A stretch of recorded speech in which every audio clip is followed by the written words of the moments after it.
Hi friends. तो आज मैं वीडियो बनाने वाली हूँ with respect to the airlines जो मैंने ली थी from Delhi to Heathrow and उस फ़्लाइट में क्या क्या फैसिलिटी मिली थी मुझे और कितना टाइम लगा था आने में, क्या क्या प्रोसेस हुआ था। I will tell you each and everything because I felt during ticket booking कि मैं कौन सी फ़्लाइट लूँ, क्या लूँ, कुछ पता नहीं चल रहा था। तो मैं भी नेट पे सर्च कर रही थी कि लोग जनरली कौन सा फ़्लाइट फेवर करते हैं और स्टूडेंट के लिए कौन सा सही रहेगा नहीं रहेगा। उन सब चीज़ों पे I discuss with you all today. So आप वीडियो में एंड तक बने रहिए and do subscribe my channel. So friend, आज मुझे almost I think 10th day हो गया है लंदन में आए हुए। मैं 10 सितंबर को लैंड की थी एट हीथ्रो एयरपोर्ट एंड जो मैंने फ़्लाइट बुक की थी that was Vistara Airways and जब मैं फ़्लाइट बुकिंग कर रही थी एज अ स्टूडेंट, तो मेरा मेन प्रायोरिटी था कि कौन सा ऐसा एयरलाइन है जो मुझे ज़्यादा से ज़्यादा बैगेज अलाउंस दे रहा है। तो जनरली आप जब सर्च करोगे तो जैसे आपका विस्तारा है वैसे ही डिफरेंट एयरलाइंस भी चलते हैं, एमिरेट्स के हो गए या फिर एयर एयर इंडिया का हो गया। बहुत सारे फ़्लाइट्स चलते हैं, तो आपको बेसिकली वहाँ पे क्या करना है, जब भी आप अपना शॉटिंग कर रहे हो फ़्लाइट्स की, तो आप वहाँ पे स्टूडेंट वाले ऑप्शन को सिलेक्ट करना। स्टूडेंट वाले ऑप्शन को जैसे ही आप सिलेक्ट करोगे उसमें क्या होता है कि आपका जो बैगेज अलाउंस होता है वो बढ़ जाता है और आपको थोड़ा बहुत डिस्काउंट भी मिल जाता है। तो मैंने जब विस्तारा का किया था, तो जनरली अगर मैं नॉन स्टूडेंट वाले ऑप्शन से जाती तो मुझे सिर्फ 2 बैगेज अलाउड थे कैरी करने के लिए एंड ईच वाज 23 kg। तो 23 kg का ही वेट मैं कैरी कर सकती थी in each of the baggage and सिर्फ 2 बैगेज कैरी कर सकती थी। सो इट वाज 23 × 2 46 kg और एक हैंड बैगेज 7 kg का मैं कैरी कर सकती थी। बट आप लोग सब जानते हो, जब फर्स्ट टाइम आप आ रहे हो अपने होम कंट्री से टू द डिफरेंट कंट्री, तो obviously you need to carry a lot of stuffs with you. Like आपको क्लोथ्स भी चाहिए, वार्म क्लोथ्स भी चाहिए। आपको जो इंग्रेडिएंट्स हैं जो आपके इंडिया में मिलता है या फिर आप जिस भी कंट्री से होंगे, आप वो सब भी कैरी करोगे, क्योंकि फ़र्स्ट टाइम मैं आ रही थी, मुझे नहीं पता था कि वहाँ पे क्या रहेगा, क्या चीज़ें मिल जाएंगी आसानी से, क्या नहीं मिलेंगी। और तो मैंने सर्च करा था, ये तो पता था कि इंडियन स्टोर्स हैं, बट कॉस्ट का मुझे आइडिया नहीं था, क्योंकि एज अ स्टूडेंट मैं ट्रैवल कर रही थी, तो मुझे कॉस्ट इफ़ेक्टिव चीज़ों पे भी ध्यान देना था। तो मैं जब आई थी तो मैंने लाइक अप्रॉक्स 1 kg मैंने सारे स्पाइसेस ले लिए थे। स्पाइसेस इन द सेंस कि हल्दी पाउडर, सॉल्ट, देन जीरा पाउडर, धनिया पाउडर, मिर्च पाउडर एंड दाल मैंने शायद 2 kg के आसपास लिया था एंड राइस 2 kg, देन आटा 1 kg। बट आटा मैंने एट द एंड निकाल दिया था, क्योंकि मैंने नेट पे पढ़ा था कि जब भी पाउडर वगैरह का कुछ फॉर्म रहता है तो थोड़ा सा डिले हो जाता है इमिग्रेशन पे, बिकॉज द डाउट कि क्या है क्या नहीं है। तो मैंने वो रिस्क नहीं लिया था, मैंने सोचा था कि चलो मैं यूके में ही ख़रीद लूँगी। तो मुझे जो टोटल बैगेज अलाउंस मिली थी वो 3 bags, each must contain maximum of 23 kg। तो टोटल 23 kg मैं ईच में कैरी कर सकती थी, मतलब 69 kg मेरा बैगेज का रहेगा एंड 7 kg मेरा हैंड बैगेज रहेगा। तो मुझे एक बैग एक्स्ट्रा ले जाने का मौका मिला एज अ स्टूडेंट ट्रैवलर, तो वो मेरे लिए बेनिफिशियल था। और उस केस में मैंने एक बैग कम्प्लीटली स्पाइसेस एंड जो भी चीज़ें मैं आपको बता रही हूँ, बेसन हो गया या फिर पोहा, चावल, दाल, एवरीथिंग आई वाज कैरिंग, कि एटलीस्ट मैं 2-3 महीने तक तो मुझे कोई इशू ना हो वहाँ पे जाके, क्योंकि फ़र्स्ट टाइम जा रही हूँ, मुझे नहीं पता क्या रहेगा नहीं रहेगा, मतलब एक माइंड में एक डायलेमा रहता है। तो मैं सब कुछ लेके आ गई थी। और बेसिकली जब आप student as a student book करते हैं तो इट इज़ वेरी इंपॉर्टेंट कि आप अपने साथ कैश लेटर कैरी करें। Obviously cash can be in the form of soft copy as well as hard copy, doesn't matter, because airport पे इसका कुछ इशू नहीं होता है। तो मैं आपको जर्नी बताती हूँ थोड़ा सा। सबसे पहले मैं एयरपोर्ट पे गई, वहाँ पे हाँ, फर्स्ट ऑफ ऑल 23 kg आप कोशिश करिए कि आप घर पे ही उसको क्रॉस चेक करके आ सकें कि आपका जो ईच बैगेज है वो 23 केजी ही है मैक्सिमम। उसके लिए मैंने डिजिटल वेइंग मशीन मंगवाया था।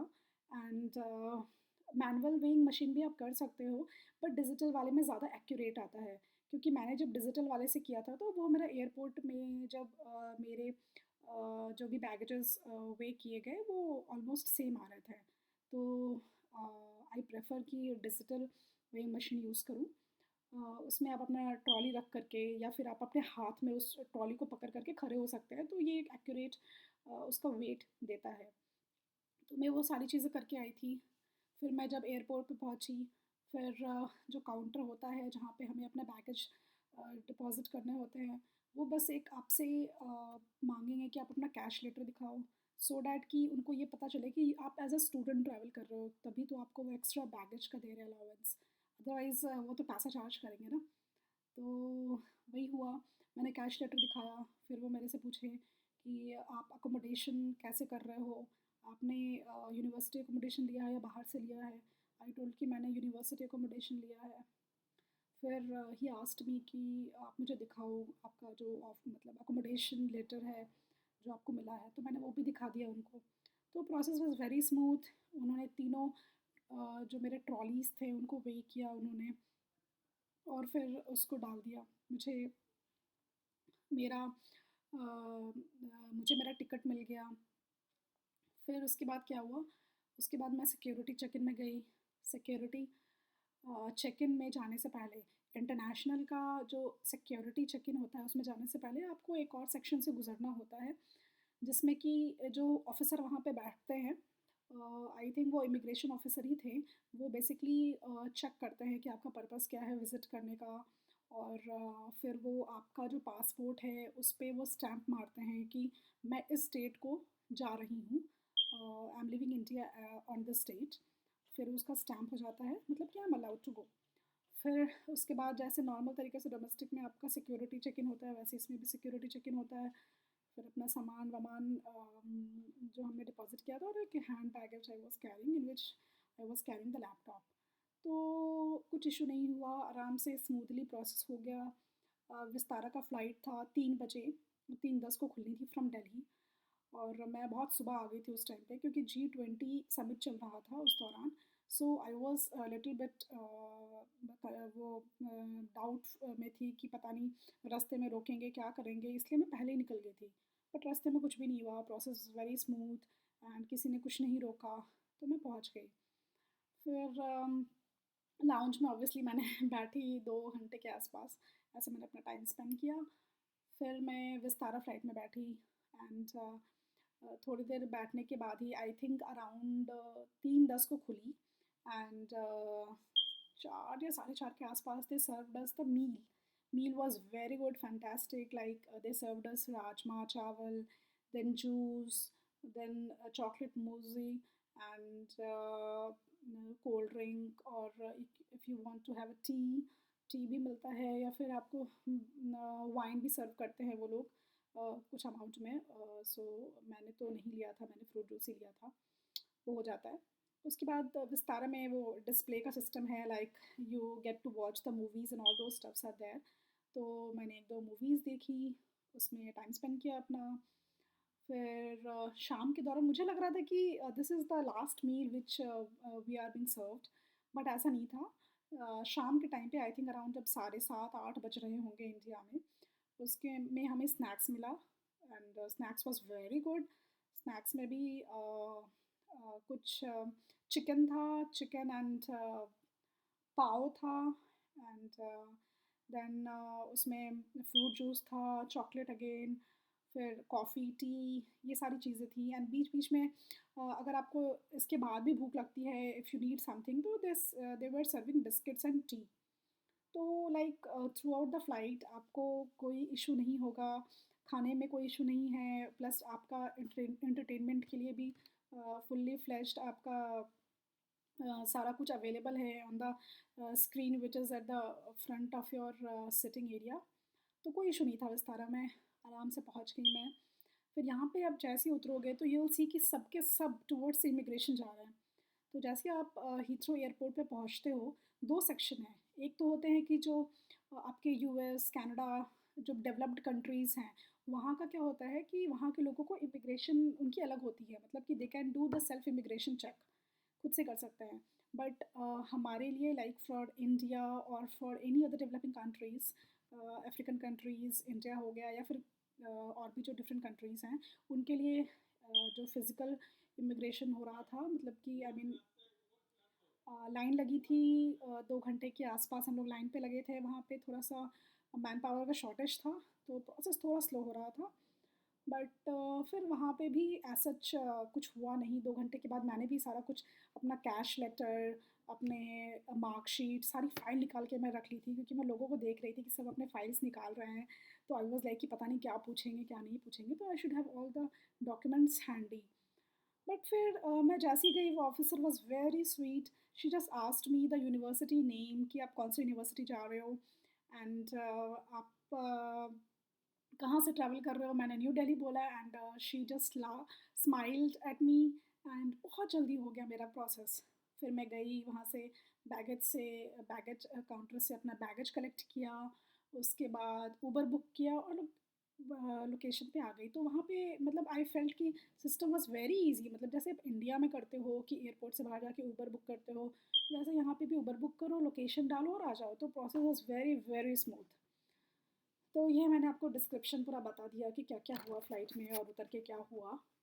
And one suggestion I would give you people, कि आप जब आ रहे हो तो एटलीस्ट जो भी आप स्पाइसेस वगैरह अगर खाते हो तो वो लेके आओ, क्योंकि यहाँ पे बहुत ज़्यादा कॉस्टली मुझे फील हुआ, क्योंकि this is the first time I am buying grocery from the international stores. तो इट इज़ लाइक कि जैसे मैंने आटा लिया था 5 kg आशीर्वाद का आटा, जो कि इंडिया में आई थिंक अराउंड 250 या 300 रुपये में मिल जाता है। वो मुझे यहाँ पे 12.5 पाउंड का मिला। So it was equivalent to around 1300-1400 rupees. तो मुझे बहुत शॉकिंग लगा कि इतना महंगा है। प्लस मैंने कुछ कुछ मस्टर्ड सीड्स वगैरह लिए हैं, तो वो भी बहुत कॉस्टली था। मुझे मैगी खाने का मन हुआ। मैंने एक दिन मैगी का पैकेट जो 10 रुपीज़ का इंडिया में मिलता है, वो यहाँ पे अराउंड 1 पाउंड था, लाइक अराउंड 100 रुपीज़। तो चीज़ें महंगी हैं, धीरे धीरे आदत हो जाएंगी। बट जो भी एसेंशियल्स हैं, वो आई वुड सजेस्ट कि आप इंडिया से ला सकते हो। ज़रूरी नहीं है कि पूरा भर के ले आओ, चीज़ें यहाँ मिलती हैं, इंडियन स्टोर्स हैं यहाँ अवेलेबल। बट जो आपके लिए इम्पॉर्टेंट हो, स्पाइसेस वगैरह जैसे कि हम खाते हैं, तो वो सब आप कैरी कर सकते हो for some months of consumption. तो अगर और कोई डाउट हो आपको, और कुछ आपको लग रहा हो कि क्या करना है, कैसे करना है, कुछ भी डाउट हो, you can comment in the comment section and I will reply on that. Moreover, अगर आपको मेरी वीडियो पसंद आई है तो please do subscribe and do let me know कि अगर मैं फर्दर कुछ और videos if you want me to make, because मैं भी यहाँ पे फर्स्ट टाइम आई हूँ, तो मेरे लिए भी सब कुछ न्यू एक्सपीरियंस है। And I will try to share more and more information with you all. Thanks a lot.